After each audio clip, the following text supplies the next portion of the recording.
Time to go beyond the headlines, cause I don't put in overtime just so I can headline. Okay, now it's Fox Sports, I'm live with Renee. Going hard every day, sports rapping every play. Different segments for your favorites, coming at you daily with positive vibes. Yeah, we some game changers. Basketball, football, soccer, with different interviews, you never know who may pop up. Listen, only on Beyond the Headlines. This is Beyond the Headlines. Only on Beyond the Headlines. This is Beyond the Headlines. Only on Beyond the Headlines. This is Beyond the Headlines with Renee Washington. Hello, everybody, and welcome into another edition of Beyond the Headlines with me, your host, Renee Washington, brought to you by Fox Sports Radio. And I am so excited for yet another episode, another week. Look, I'm hoping you guys are recovering from the itis from your Thanksgiving holiday. I had my leftovers for about 4 days, proudly. You know, that fourth day is when it starts to get a little hairy and scary, and you no longer can eat those leftovers. Desserts are still going strong for a couple days. But anyways, we have some great shows lined up for you today because it's a double header.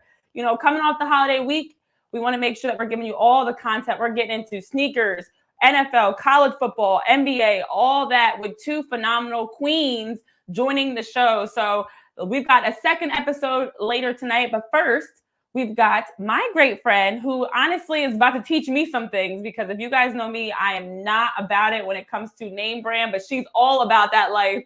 And she is a sneakerhead. She is really merging sports and sneakers. And that's Taja Keasal, who's joining us, content creator, killing it in the sneaker community. And she's going to be joining us today. And this is going to be a little bit of a twist of a segment. It's a redefining us segment because she's breaking barriers in more ways than one. So although we're going to get into a sports wrap and talk about her teams across college football, NFL, and NBA, we're going to get into some redefining us with our guest, Taja Keasal. I hope you guys are ready. Here's our host, Renee Washington, with Redefining Us.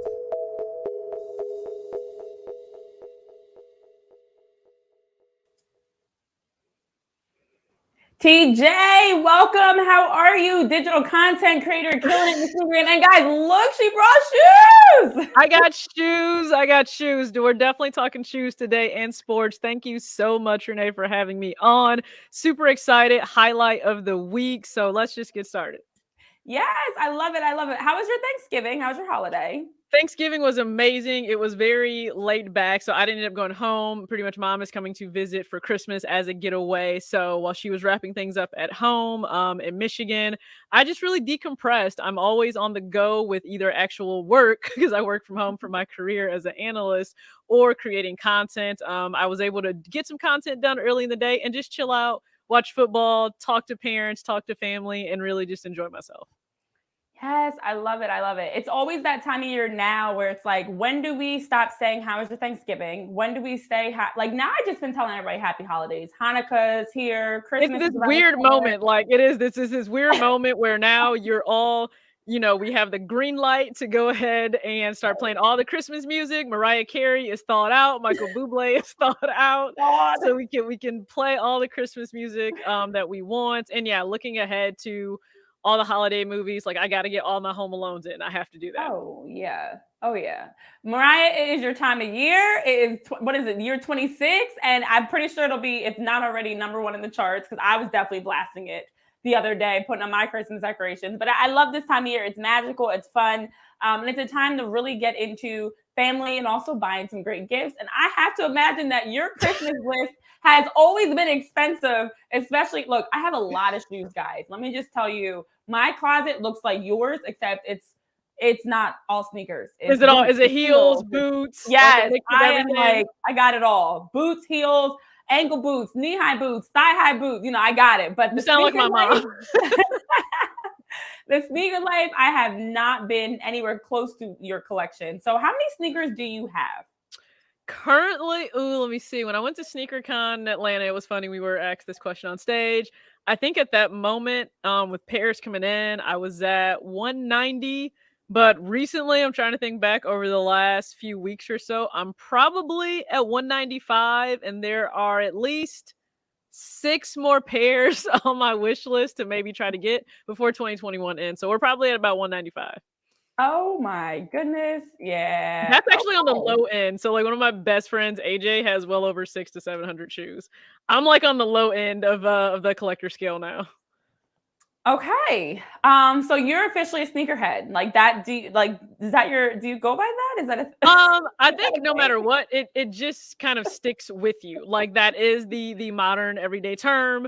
I don't know that we really ever called ourselves that back in the day. We were Okay. just we were just always known as the shoe fanatic, like whichever person was really into the latest shoes.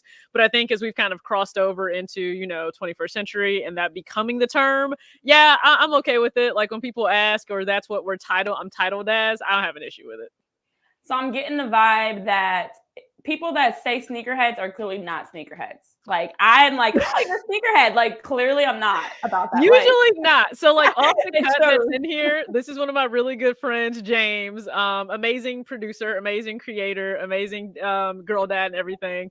Yeah, we don't really call ourselves like that. We're titled that by other people, but we don't go around calling each other that. Fair enough. So I showed where I stand. Clearly. No, you're good. You're good though. We don't take offense to it. We don't take offense to it. Yes.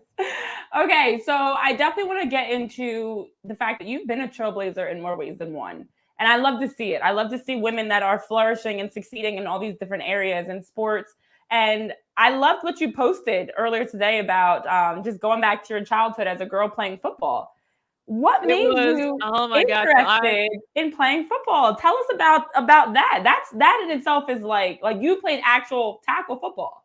So listen, my mom, she cut me off at a certain point, like right when I crossed into middle school. She was like, "No, you're done." She gives you the talk, like you're gonna develop a little bit differently than what than what the boys are once you hit middle school.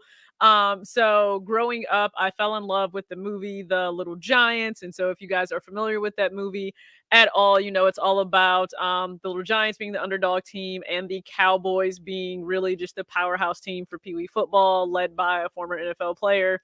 And for me, I loved Icebox, the main character. Always wanted to just be her. Like that was actually my first sports hero, I think, before we ever moved into the Jordans, the Iversons, the Diana Taurasi, the Lisa Leslies. Before we ever jumped into those, Icebox, which was the girl on there, was my sports hero. And I'm like, Mom, I got to do that. I got to be that. I made her buy me like the football uniform as a Christmas gift. I even asked for a football one time as like a team gift that we got like in school one day. And I'm like, Mom, you have to send me to a football camp. And she's like, that's not happening. I'm like, yes, it is. I went and found the camp. It was the Jamie Brooks football camp. He was a former Lion. It was in town. I'm like, Mom, this is how much it costs. And sure enough, I have a picture somewhere in my apartment here. I was the only girl, showed up. I actually made the Jamie Brooks' oldest son like cry, I think, because he was wide receiver and I like intercepted the ball and knocked him down. But I held my own.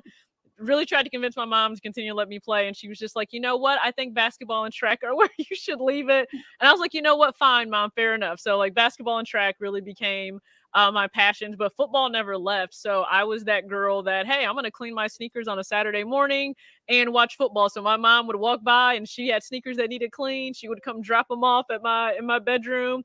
I would clean them, return them to her like real pristine and top notch. And I would just watch football like all day. It's what I do now, literally from 9 a.m. in the morning. I'm watching College Game Day until West Coast games go off. I love it. I love it. Those are some incredible stories, and just hearing how you had such a passion for sports, but not the traditional, again, like you were like, you know what? I want to do this. I want to play football, to the point that your mom had to tell you, no, you can't play football. She was like, no. Now, of course, I'm like, Mom, we have girls breaking real barriers. Wow. Like we have girls that are in D1 sports and they're scoring points. But listen, she's like, I don't want to hear it now, even at age 32. She's like, I'm not listening to you. And I'm like, it's okay. It's never too late, right?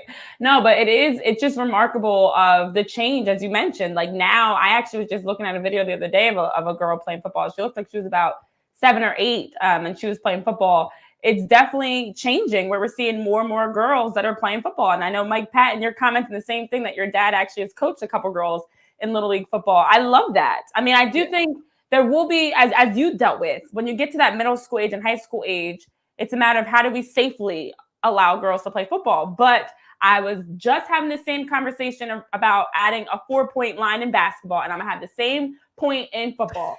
in the evolution of time, women would be more equipped to play football. The first generation of girls would probably struggle, but with each generation, as we as women would be training and building to be also football players, I think that you'd see women, and there are some that are strong enough and built enough to play. It's way different now. Like, so when I was in high school, I wanted to train in the off season between basketball and track. There's that period in Michigan because Michigan basketball at that time was in the fall for girls and boys. Okay. Track was in the spring. And so I actually would weightlift and do agility training with the football team. The coach was actually the strength and conditioning coach, and I had his class. And so he had no problem with me coming to the after school program. He didn't treat me any differently. So we would do all of the drills. You get in trouble, you're doing up downs, and you're going from station to station for weights, and you're running suicides. And I learned all the different football drills. You're doing pulls, and there was just tons of explosive like movement and just really learning how your body operates to get to a certain point, because it's so much of technique in football than it is in some of the other sports. Mm-hmm. And that always just stuck with me. And I think if you had more girls that understood like that's open to them, that's available to them. I mean, in terms of muscle and lifting, like women actually recover faster than what men do. So we're actually able to kind of beat our bodies back up a little bit faster than what men are. And I actually love that you're seeing women step into football, and it's not just as a kicker or a punter. Exactly. Like they're taking on some skilled positions, and they're a running back, they're DBs, they're safety. So they're really showing you they can show up and come with it on the field. And I just hope you see more of that.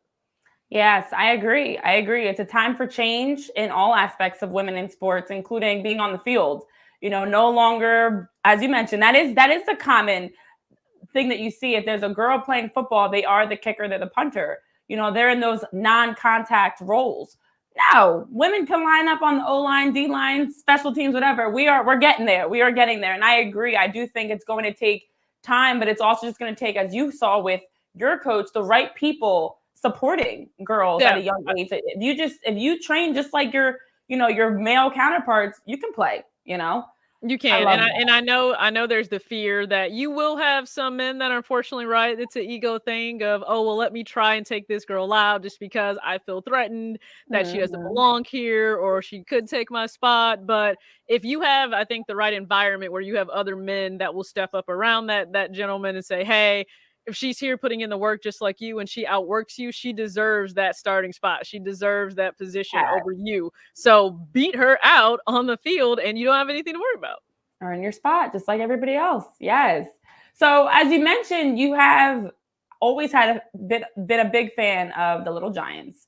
You slowly got into sneakers, of cleaning sneakers, you know. Oh, no, that was early on. No. So I think it was my 5th or 6th birthday party. I don't know why my mom chose to do this, but she put me in a dress, and she put me in a dress and dress shoes, and the whole song, "It's Your Party, You Can Cry If You Want to." So I cried. I let the tears flow. There was no apologizing for it. And then one of my family friends goes up to her and they're like, it's her birthday. Can you just let her go put on a sweatsuit? Like, go put on some sneakers, go run around with the rest of the kids. So my mom finally acquiesced. She let me like literally change, immediately put on this 2-piece jogging suit that zipped up with some sneakers. I was a happy kid after that. I didn't care about cake. I didn't care about presents. I didn't care about anything. So I've never been the girly girl. I would rip the bows off the center of my shirts that my mom would buy. And I would come home with like little holes right here. And she couldn't figure out what was going on. And then I finally told her one laundry day, like, I don't want bows on my shirts. And she's like, fine, I'll just go to the boys department and buy you bows. So I've always had more of a relaxed, laid back, casual, probably now androgynous style, if you would think about it, because I'll fluidly shop in men's and women's department. It's just based on whatever is kind of working with my style at that time. Yeah. You know, it is interesting because I do find myself, especially for any like sports clothes, I've always shopped in the boys section because the sports clothes for girls are these little like cutesy like Sophie shorts. The shirts, like why does my shirt need to stop? Yes, all the shorts are short. All the shirts are these high cut. The collar's weird. And when you're an athlete and you're active, you want to just run around in some comfortable clothes. So I need regular. Listen, I just need regular t-shirts, I need regular shorts, okay, with the same it. inseam, That's it. unless I'm running or something. But like if I'm not on a track, I don't need a speed suit or something. Then just give me standard clothes. So that's the Standard reason clothes. why I'll just venture to the men's department. Now I will say this: you have brands like Jordan Brand, the women's apparel team. They're Right. making major strides in what they're offering, just in terms of fit. It's more relaxed, it's looser. They're Mhm. looking at more of like the like ragline sleeves, or they're extended, longer length. So you have brands that are coming along. They're getting the message Yes. now. So it's just gonna take time for, I guess, all of them to come around. Yeah, shout out to our girl dads that are taking notes because it is a struggle as a Thank you. tomboy. As a tomboy growing up, we got a lot of girl dads here. As a tomboy growing up, I literally struggled with finding good clothes. First of all, I've always been tall and skinny, so clothes already didn't fit me right. But boys' clothes for sweatpants, t-shirts, shorts, all of that, even some sweaters. I will gladly go buy a nice oversized boy sweater or men's sweater now. But the cut is just so different. So it is nice to even see, as you're talking about, big brands that are making that change, that we don't all just want to have the tight, cutesy little clothes. Sometimes you just want something you can just put on and just go run Well, around. and I think that's the reason why the fit, so silhouette, how something drapes Yes. and falls. That is one reason why I think I also gravitate to Jerry Lorenzo's line for Fear of God and Fear of Mm, God Essentials, because it is all about drape, it's all about fit, it's all about cut, and it's made boxier and more oversized for the tops. So I know exactly the look I want, and with it being an oversized top, as a woman, I can mix and match and play with proportions. I can have a more oversized boxy top with, mhm. tighter fitting denim or Oh, yes. leggings, and I can layer, I can throw on boots, I can throw on sneakers, flip-flops, doesn't matter. So I think streetwear is probably why, because of the silhouettes of a lot of streetwear brands, is probably why a lot of women really do live, breathe, and venture into that land. I'm one of them. Absolutely. Doesn't matter if it's Supreme, Antisocial, Social Club. Listen, it's a comfortable place to be. I love it. I love it. Well, you're also here to school us on sneakers because, like I was talking about before the show, guys, I am the most off. Like, if you see me wearing something name brand, I got it somewhere at a real discount. Like, I'm a bargain shopper. Not that you're not, but I am like a late adopter. I'm an old fashioned. Like, I don't have the latest of anything. So you do, and you're gonna school us on some Well, sneakers. I'm just gonna share, right? Like, Yes. sneaker So culture everybody, should be inclusive. We want everybody. There's a shoe for everybody. First I off, there's love a it. shoe I for love it. everybody. There's a brand. There's a silhouette. So I'll go through some of the ones that are definitely some favorites. First off, I feel like it's only right, with the just very tragic and unfortunate passing of Virgil Abloh. Rest in peace to him. Prayers to his family, condolences to his families and friends, everybody that worked closely with him. This is one of my favorite sneakers, by far. So you have the off-white Air Jordan 4. This was a women's sneaker as well. So it is the sail colorway. You have an all monochromatic sneaker. He deconstructed one of the best silhouettes to ever release by Jordan Brand and to be played in by Jordan. So it's absolutely something special, even more special now, as it serves as a remembrance of what he meant to fashion sneakers. And then just as a Black creative, period. A grail sneaker that I picked up this past week is the Nike Air Fear of God 1 in the oatmeal colorway. So this was, of course, monumental because Jerry Lorenzo was given his very own silhouette, and that's not really done at the major brand of Nike. So for him to kind of change the game there and be able to put just little nuances in the sneaker that means something to him, 610, 24, 25 is within the insole of the sneaker that references the book of Joshua chapter 10 verses 24 and 25. So there are so many things that you can put into sneakers because sneakers tell stories quite often. Now some of them don't. Some of them are just amazing designs, and they were just kind of game changers. If you look at the Air Max 1, you had the first visible air unit within a midsole. People thought Tinker Hatfield was crazy and that he was going to get fired for that by Nike, but as we know, that didn't happen. He is really just like kind of the godfather of sneakers now. So you can have some silhouettes that just their existence is the story itself, But we can move into some that tell a different story. And you have women, again, making strides in sneakers. You have, designers like Aleli May, who is giving us, hit after hit after hit. So this was the brand new Air Jordan 14 low in the Fortune. Shout out to the women's team that helped design this, a specialty team that helped design this, paying homage to her, mom, grandma, and aunt, and the fact that, jade jewelry within her culture is passed down. I just think, again, paying respect to what, her upbringing and why she is who she is. That meant a lot to be able to get this, especially as a woman, because I don't have all of her collabs that she's done. Still hunting some down. Now, this sneaker is not from a big brand that you guys know, but I think you absolutely should know it. And so this is the Seiche 1. This is by Allison Felix's brand new sneaker brand new brand launch just before the Olympics kicked off. So you have the Seiche 1, and it's crazy to think that you have Tiffany Beers, who designed the iconic, Kanye West, the Air Yeezys and the Air Mag. She was a very important part of this sneaker coming to life, as well as Natalie Candrian. So just want to pay a lot of respects to them. But you have the Seiche 1 that really just embodies movement, really like redirecting yourself, rebalancing yourself when you have a huge wave come at you. And we know the story of Allison coming back from the entire ordeal with Nike. She is the most decorated track athlete ever when it comes to the USA. And I was just happy to be a part of this history. So if you guys haven't, picked this up, I would say pick that up. And then probably two of the best told stories this year by James Whitner and the Whitaker Group. So you have the Alma Mater 3, raised by women, really paying respects to the Black woman's plight in America, everything that we have to overcome, that we do, that we're accountable for, that we're responsible for, while still being something that is excellent, working hard, luxurious. So that's what this one represents. And then you had the free lunch sneaker. So this was the strawberry milk pair, paying homage to the fact that a lot of us grew up on that free lunch program in school growing up. That was something that we didn't even understand how monumental it was for our parents to not have to worry about, a meal or two for us for the day. So a lot of these sneakers that released this year, they tell a story. I think, as humans, as individuals, we're all stories that are still being written every single day that we're alive. And sneakers is kind of just a window into that for that designer and that brand. Ooh, okay. I wasn't ready for all that. I wasn't ready. So which would you recommend? They all have their own incredible story, but holidays are coming up. You're buying a gift for someone.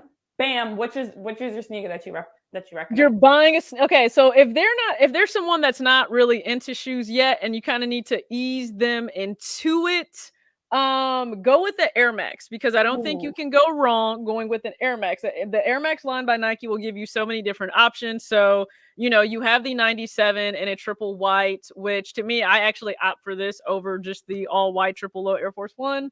Go with an Air Max because you have the Air Max that you can get there. There are still quite a few 90s that are also on sale and available for you to be able to buy possibly right now. So you have the infrared as an option.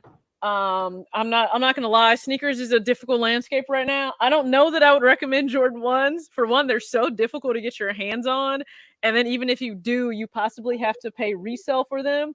Another brand that is continuously overlooked by some, but listen, they are it. They're the it kid right now, and that's New Balance. So this is the 327.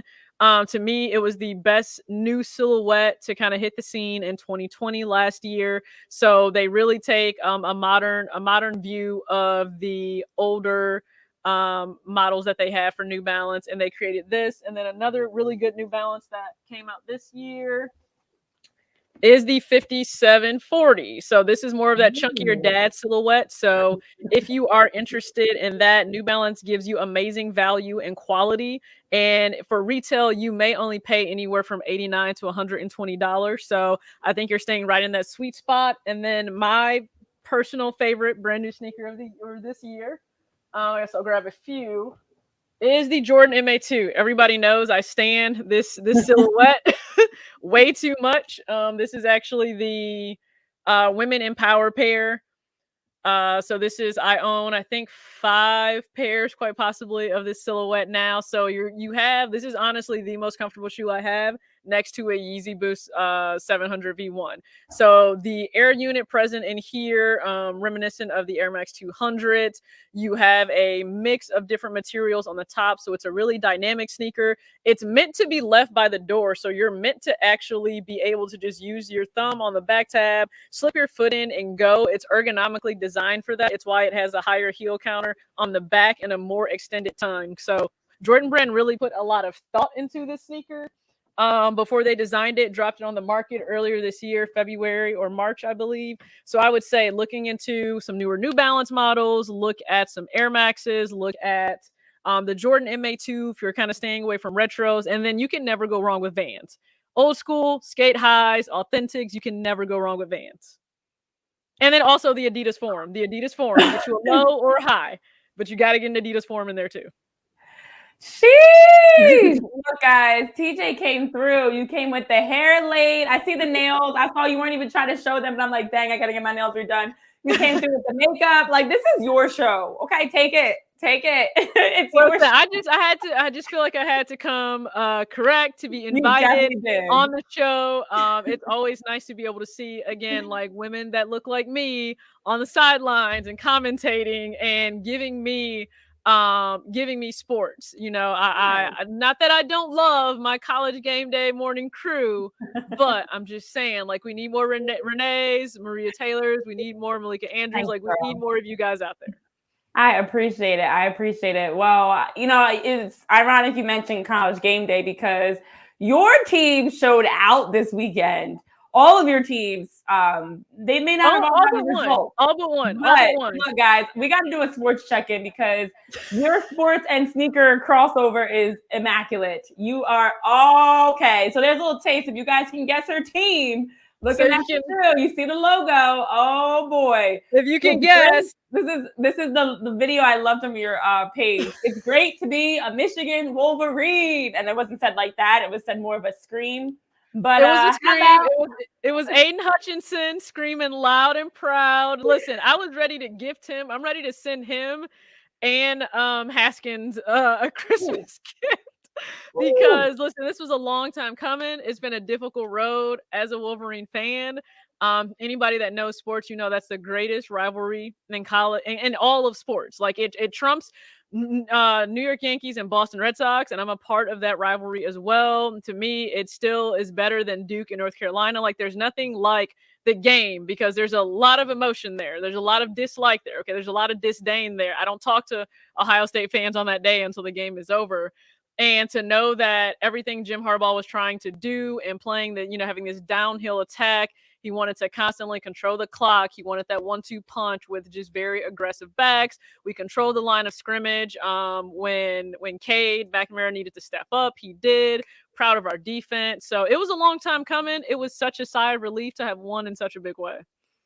Yes. And what a win. Look, I'm not a Michigan fan, but I'm a sports fan. And watching the game, the way that I didn't watch it live, I gotta admit I was working, but watching it back and watching the game and the recap, I'm like, holy smokes! Not only did they win, it was like it had a little bit of everything: the weather, the back and forth. It was perfect. Listen, I was like a movie, and then I was on Twitter as soon as the snow came down. I'm like, this is perfect. This here is a Big Ten game day in November. We couldn't have asked for anything better. Yes. And then you add in the fact that Hassan Haskins literally put the team on his back.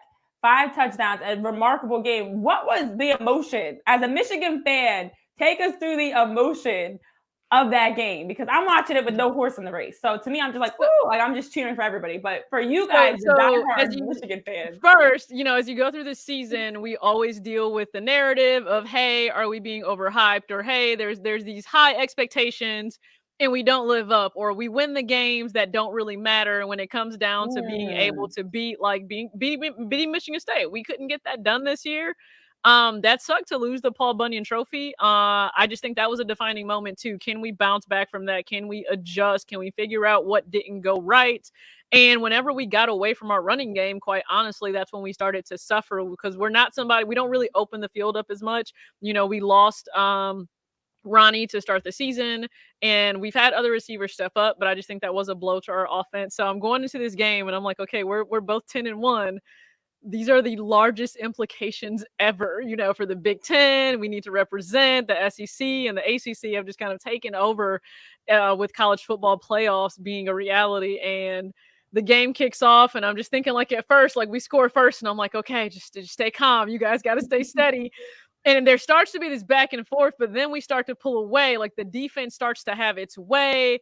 You see their quarterback scrambling, struggling. You see, like, we almost had more interceptions than what ended the day. But I think at halftime, I just thought we just have to keep this up. I don't care what we did at halftime. You have to play the entire game. And as Hassan just continued to just rush and rush, they didn't have an answer for him. They didn't have an answer. Like, once he hit that one-step cut, it was done and over with. I was so proud of the offensive line because they continued to dominate. They opened it up, and then you had Blake Corum come in, and he's such a quick and explosive back as well. He was playing on an injury. He had an injured ankle, and he still, I think, busted out like a 25 or 30-yard run. So once we hit fourth quarter, it was just so, like, there was so much emotion built up and screaming. And once we were done, like, once we won, I just did this, and I'm like, nothing matters. Nothing else matters today. I don't care what could go wrong. It doesn't matter because we won the game. I love it. I love it. I mean, it definitely was exciting. Michigan winning 42-27. Jim Harbaugh gets his first win over Ohio State in his time as head coach there. Hassan Haskins, as we mentioned, 5 touchdowns, 28 carries, 169 yards, and they join a weekend of some upsets. We talk about rivalries. Obviously, it's rivalry weekend, and you look at just the upsets across college football as we're getting near, we're getting into the playoffs, we're getting into championship games this upcoming weekend. Seeing Michigan beat Ohio State, Oklahoma State won over Oklahoma. Shocking. Yes, and they cracked the top 5 rankings for the first time since I saw 2015. I was like, I got to put that in. This is why we play the game. This is why we watch the game. We love to see it. So congrats to your Wolverines for moving up in the rankings, knocking off number 2 team, taking that number 2 spot. So Georgia, Michigan, Cincinnati, Alabama, and Oklahoma State. How about that for a top 5 rankings at the end of November? Shocking. Didn't expect it at all. Like, when I saw the score, it's really like that meme where you really just that's really what it was. You have to check, is this real? Is this serious? Now, Georgia, I've just felt like all season, Georgia made me an accomplice, okay, to assault and battery. Every time I turned on the game, I'm like, one of these times I'm gonna get a knock on the door and they're gonna ask me, did I witness like an assault on any of these colleges? I'm gonna have to answer yes if you're asking, did I watch a Georgia game? I mean, they are so dominant. It is wild. So I'm excited to, not only for our Big Ten championship game this weekend, I'm excited to see Georgia and Alabama. Like, and the amount of draft picks that come out of both of those programs every year. I'm never upset if they go to the Colts. Okay, like, let's get moving. Jim Irsay, do what you got to do. Matter of fact, as long as the Colts draft Aiden Hutchinson, I have no complaints. Fair enough.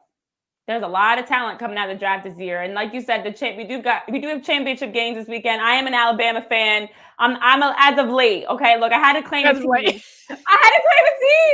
I watch too much college football to not have a team, and I'm not a bandwagon. I just went with the team. Okay, so we've got Michigan, Iowa, Alabama, Georgia, Cincinnati, Houston, a lot more taking place, and that's all Saturday. So it's happening, which is exciting. But your other teams are doing really well, to say the least. I wish I had some of that. My team just walked the Giants. So and the Lakers, I don't know what they're doing. I'm looking for an NBA team too. So maybe I need to follow one of your teams. You can just listen.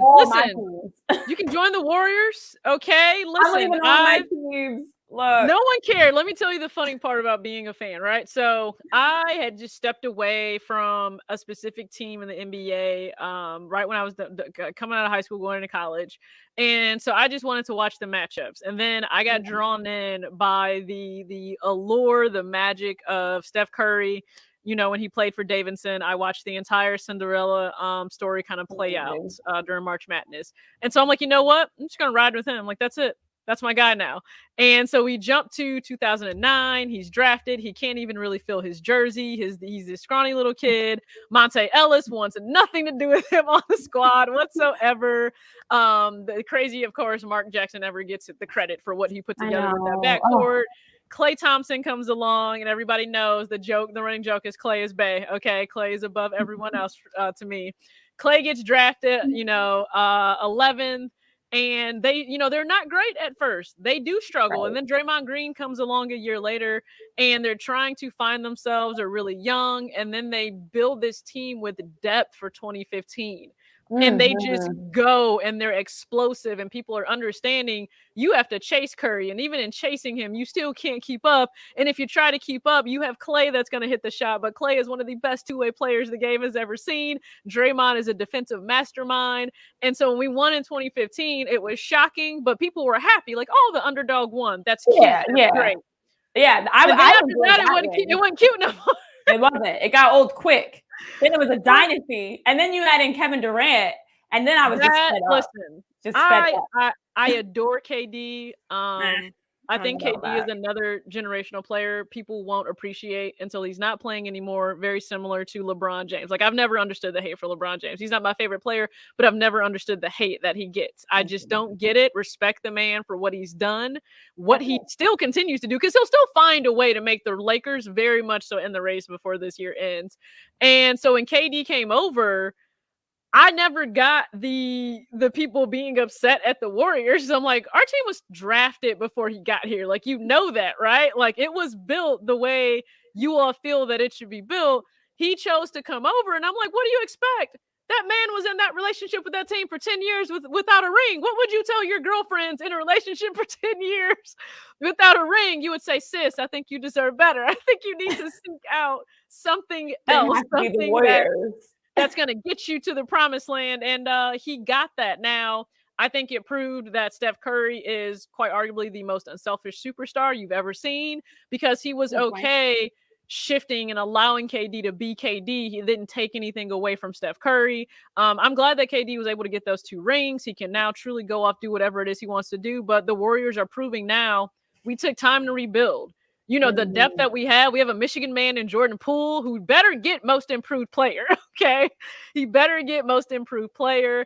We have Iggy that came back. Iguodala came back. I just felt like he never should have left, but that's whatever. I felt like he never should have left, but he's back. And now we have Klay that's going to return after 2 long years. I'm going to cry like some big crocodile tears when he returns. But it's just special, like to be on the watch as well for Steph to break the NBA, the 3-point record. Like, he's so close to Ray Allen. He's like 43 3-pointers away. Yep.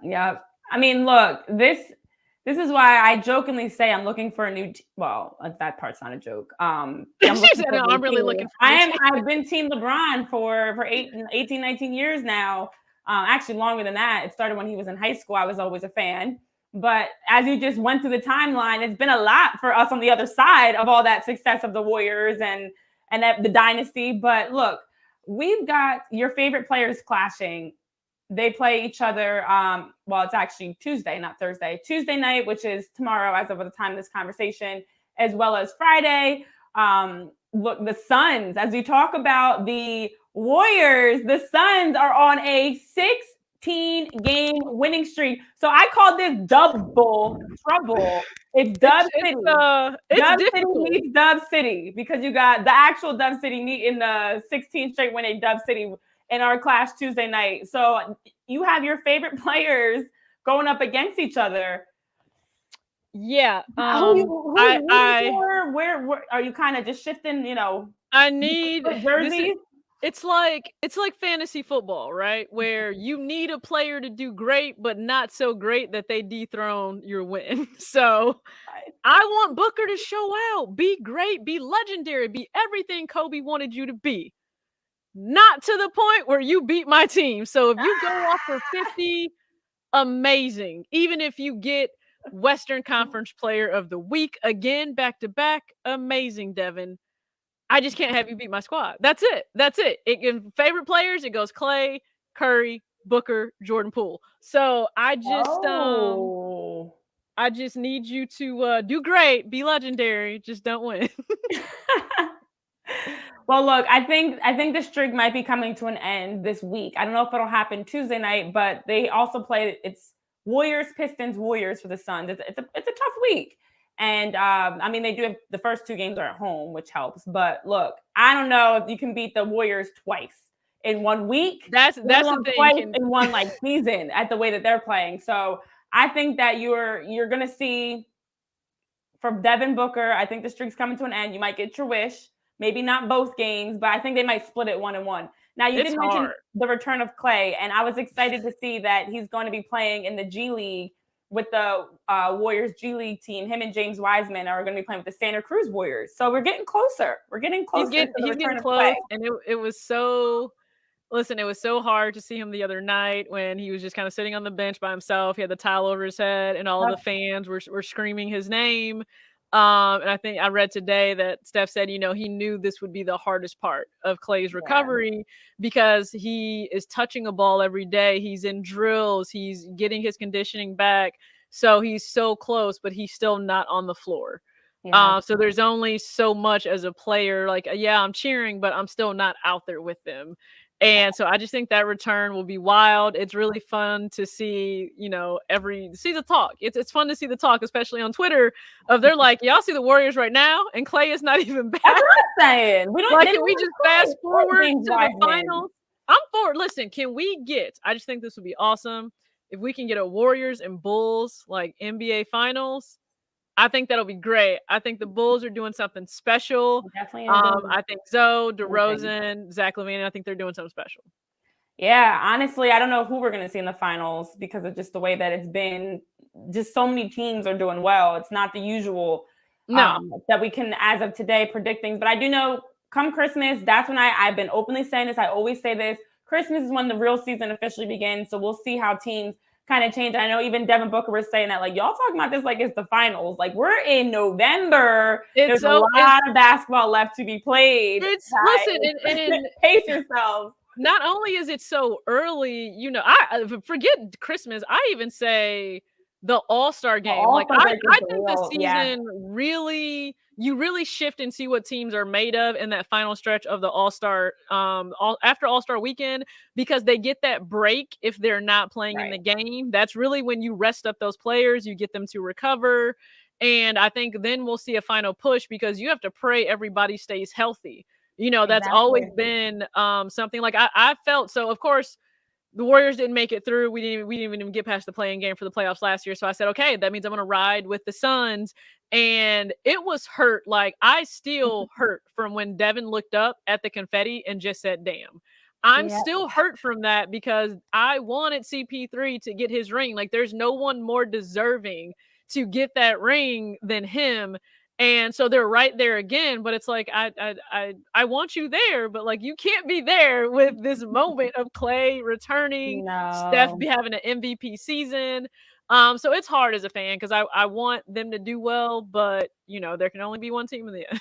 The tough thing is this could almost be this could be an NBA Finals matchup in itself, and we didn't have the Western Conference as stacked as it is with the Suns and the Warriors playing the way they are. It could be definitely two front runners to get back into the finals for next year. But look, I'm with you on injuries happen. That's why I'm okay with Klay as he's coming back from his Achilles and his ACL, really not rushing back in. Take your time. There's a lot of basketball left to be played. The Warriors are doing fine without you. Just be patient. But I do want to get into your final team before we wrap up here because you went 3-1 on the weekend with your Colts having I actually can't look. I'm like, wait a minute. 3-1 for TJ here. Your Colts got the lone loss of the weekend, but actually almost won that. And then you'll like this. Fournette about it, not happening. Leonard Fournette was like, sorry, touchdown number 1, 2, 3, 4. We're gonna win this one. Thank you. Try again next time. And the Colts nearly beat the Bucs, but it did not happen. Sorry. That man, first off, is just not human. Anyway, first off, Leonard Fournette is just such a crazy force. Now, don't get me wrong, we have Taylor, and Taylor has made the entire I think argument this year to possibly be possible MVP at least. He has. I know he's leading Pro Bowl voting. He absolutely deserves that honor. Absolutely. We were there, and it just hurts because we were so close. 2 minutes left and it's 31-31. And I'm like, just give me one.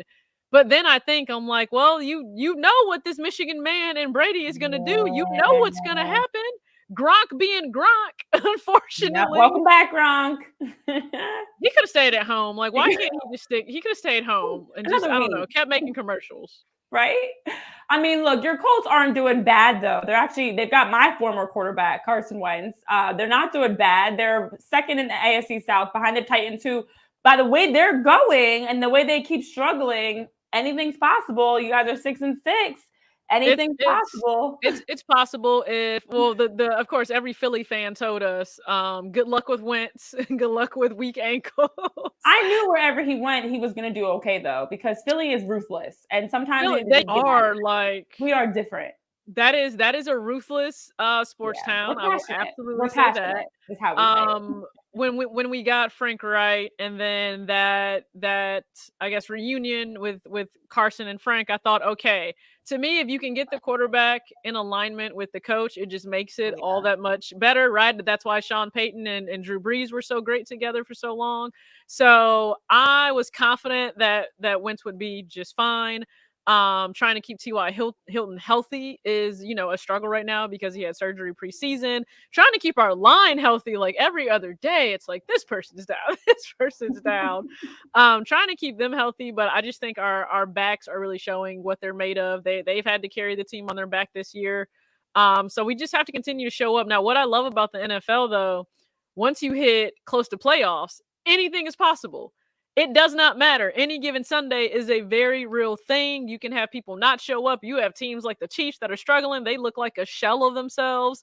It's crazy that Bucks do better when Brady is not having to be the savior for everything. So I'm actually pretty confident that any team could still come out of the AFC when it's all said and done. If we can just gain some headway over the Titans, just having to go against their run game just doesn't seem fair. But I just think we got to find an answer to that.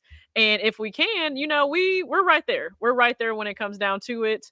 And I want to be in that Super Bowl hunt. I just hate having to watch some other team play every single first Sunday in February. We need to get back there, okay? Like the last time, we were there, it was Peyton-esque. So yeah, now we can just watch him with his brother, on Monday. So. Now I was got a front row seat Monday night. But look, you're kind of where I'm at. Like my team's sitting in the division. I'm still optimistic. Like we can possibly get, if not win the division, maybe get a wild card. Anything is possible, as you mentioned. And what I love about this year is the fact that, again, like we said with the NBA, of course the NBA is in a much earlier part of the season, but in the NFL right now, we can't for sure say who's a shoo-in. On any given Sunday, any team can lose. And we've been seeing that across the league. So anything is still possible as we're getting into, December now. There's still a lot of football left to be played. And I'm hoping that your team does well. Look, I've always liked Carson Wentz, and I definitely have always had a soft spot for the Colts. So I'm rooting for you guys for sure, especially since you're not in the NFC anyway. So no. So you know what? We're not a bother to anybody. We're not a bother to my team. We're over here with our own struggle. We're not going to see you unless we get out of the NFC. So yeah, we're not being upset knocks the people off. Good wholesome team here. Okay, Colts Nation, just go ahead, cheer for us, give us all the good karma. Pat McAfee, that will forever be my punter. Okay. Yes. So we need all the good karma from Pat to kind of roll over with all of his energy to carry us through the season. I love it. Well, TJ, it has been a pleasure talking through with you about your journey through sneakers, football, your teams. Your teams are showing out right now. Where can people follow you to keep up with all the great things you've got going on, your content, promo and plug, everything that you're doing? Because you're doing a lot. Yeah, absolutely. So you guys can always find me on Instagram at talks.with.tj. I post consistently, trust me, 3 to 5 times a day. Sometimes it is fitness related content because I stay in the gym, absolutely fit over here. You can find sneakers, styled looks, video clips from the larger form or longer form content that's posted on YouTube at Talks with TJ. I upload almost daily there as well. And some of the content doesn't center just around around sneakers. A lot of it is about personal finance, managing your money well, enjoying the little things today, but also planning ahead for those bigger ticket items. You know, I'm on this journey to pay off these student loans while still enjoying things, so you can have balance. You just have to literally live within your means, or actually below your means, so that you can save and try to invest for the future as well. And then you guys can find me on Twitter at _talks_with_TJ. Every Friday night, 8:15 Eastern, I'm hosting a space on Twitter for the Kickback. So come talk sneakers, things that are happening in the culture, things that have popped up during the week. If it's related, listen to that industry of streetwear sneakers. We're definitely talking about it. And again, just with the recent passing of Virgil Abloh, rest in peace to him. And thoughts and prayers are absolutely with his family and loved ones. There you go. I love it. I love it. Yes. So I just love all that you are doing, TJ. I'm so thankful that you had the chance to join us out of your busy schedule to just shine a light on your journey, because you're pioneering, you're trailblazing, you're doing incredible things. And if people aren't taking notice, I hope they start to now, because I respect the hustle and the grind that you are on. So keep up the great work. And thank you so much for joining me on this episode of Beyond the Headlines. It's really been a pleasure chatting with you and learning more about your journey, and also hearing about your teams. And then my teams are doing well, so I can live through you. Listen, live vicariously through mine. I am all for it. I got extra team apparel over here for you to enjoy. Thank you so much. Listen, as I'm going through this, I understand that there may be some young girl that looks just like me who is in love with sneakers and just wants to walk in her truth and passion and create within it. And if she's inspired by that, then I've absolutely done my job. Yes, inspiring the next generation, as we should, that we can be whatever we want and live our truth, be happy, do whatever we're passionate about unapologetically. So thank you so much for joining us, just shining a light on that, and keep up the hustle, keep up the great work. Thank you so much. Thank you for having me on, truly. Yes. Thank you all so much for tuning in. We've got more coming your way soon, so don't go anywhere. Maybe go grab a snack or something. We'll be right back on soon with more here on Beyond the Headlines. But for my guest, TJ, give her a follow, like she said, across all her platforms. It's very simple. Talks with TJ everywhere. So if you can't remember, write it down or something. I don't know. But follow us also Beyond the Headlines each and every week, bringing you new content as we continue to shine a light on some inspiring stories just like today's. Have a good one, and I will see you guys more soon, right here on Beyond the Headlines. Only on Beyond the Headlines. This is Beyond the Headlines. Only on Beyond the Headlines. This is Beyond the Headlines.